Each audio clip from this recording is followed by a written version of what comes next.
good, but I think there's something missing. John Calvert makes a bolt-on traction system with full preload adjustability and keeps the axle from rotating, maintaining the pinion angle. Also improves 60-foot times. Well, let's get that stuff under there. But first, some before pictures. The spring shackle mounting bracket is going to be lifting the car from the body by the shackle perch. I'm going to reinforce this area by attaching a 1/8 plate and welding it to my frame connectors, essentially boxing it in. The lifting force will then be transferred to the frame connectors. Now, as the axle rotates upwards at the pinion, power is transmitted through the link bars to the rod ends to the pivot plates, and it pushes down on the leaf binding it.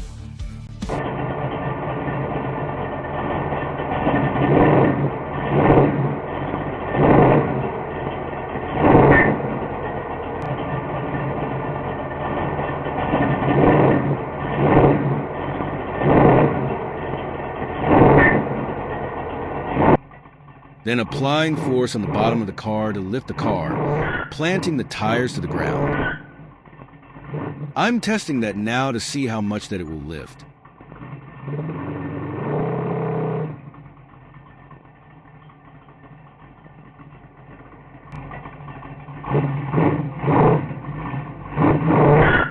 When I'm sitting in the car, I get a friend to adjust mine from a half turn to no more than 1 turn.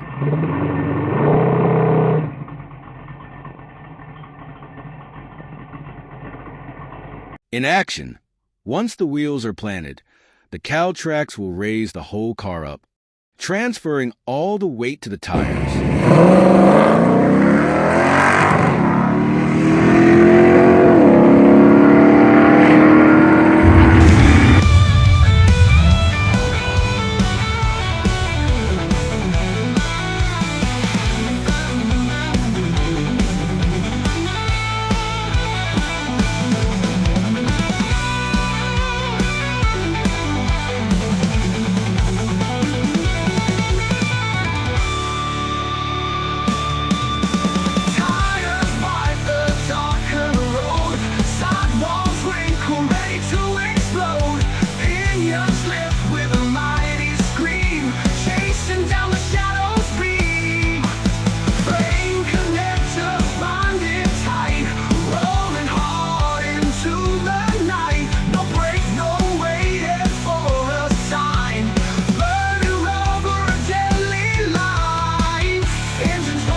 Inside